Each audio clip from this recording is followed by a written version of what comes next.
अपनों में इसको शेयर जरूर करना। किस्सा यह है कि सुल्तान महमूद गजनवी रहमतुल्लाह अलैह के पास एक शिकारी आया। उसके हाथ में एक चकोर था। चकोर एक परिंदे का नाम है जिसका फोटो आप देख रहे हैं, जिसका एक पांव नहीं था, वो लंगड़ा चकोर था। सुल्तान ने जब उसको देखा तो सुल्तान को वो चकोर बहुत पसंद आया।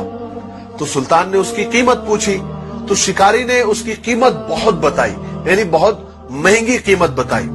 सुल्तान हैरान हुआ और शिकारी से कहा कि भाई ये तो लंगड़ा है, इसका एक पांव भी नहीं है, इसमें ऐब है, तुम इसकी इतनी कीमत क्यों बता रहे हो, इसको इतना महंगा क्यों बता रहे हो? तो शिकारी ने जवाब दिया, सुल्तान ये चकोर में एक खास बात है, वो मैं आपको बताता हूं। देखिए सुल्तान, मैं जब भी शिकार पर जाता हूं तो इस चकोर को साथ में लेकर जाता हूं और इसको जाल से बांध देता हूं और ये चकोर अजीब अजीब आवाजें निकालता है, कभी रोने की आवाज, कभी हंसने की आवाज, कभी गम की आवाज, कभी दर्द भरे आवाज। तो इसकी आवाजें सुनकर ये अपने साथी चकोरों को बुलाता है, अपने कौम के चकोरों को बुलाता है और इसकी अलग अलग आवाजें सुनकर बहुत सारे चकोर इसके पास आ जाते हैं और जाल में फंस जाते हैं। और फिर मैं उन चकोरों को पकड़ लेता हूं, उनको बेचता हूं और इसकी इसी टैलेंट की वजह से मैंने बहुत सारे पैसे कमाए हैं, बहुत सारे चकोरों को फंसाया है, तो इसमें यह टैलेंट है।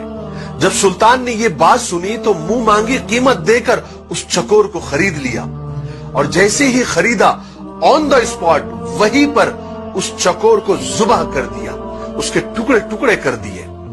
सब लोग हैरान, दरबारी हैरान, शिकारी हैरान। शिकारी ने हैरत से पूछा कि सुल्तान, आपने इतनी महंगी कीमत देकर, मुंह मांगी कीमत देकर इस चकोर को खरीदा और उसको जुबाह कर दिया, उसके टुकड़े टुकड़े कर दिए, क्यों? तो सुल्तान ने उस वक्त बड़े तारीखी जुमले कहे जो हम सबको याद होने चाहिए, जिंदगी भर याद रखने चाहिए। सुल्तान ने कहा, जो दूसरों की दलाली के लिए अपनों से गद्दारी करता है उसका यही अंजाम होना चाहिए, उसको जुबाह कर देना चाहिए, उसको कत्ल कर देना चाहिए।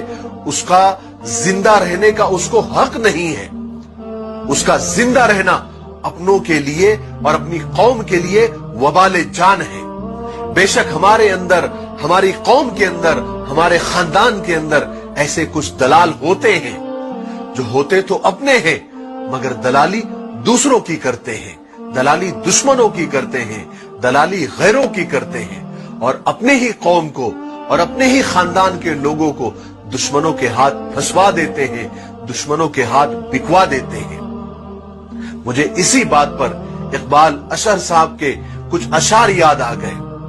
वो फरमाते हैं कि सिमट के रह गए माजी के दास्तानों तक हुदूद जात से आगे निकलने वाले लोग। सितम तो ये है कि हमारी सफों में शामिल है, चिराग बुझते ही खीमा बदलने वाले लोग। हमारे दौर का फिरौन डूबता ही नहीं, हमारे दौर का फिरौन डूबता ही नहीं, कहां गए पानी पर चलने वाले लोग।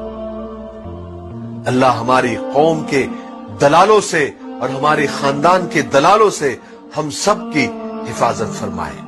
मुझे दुआओं में याद रखें।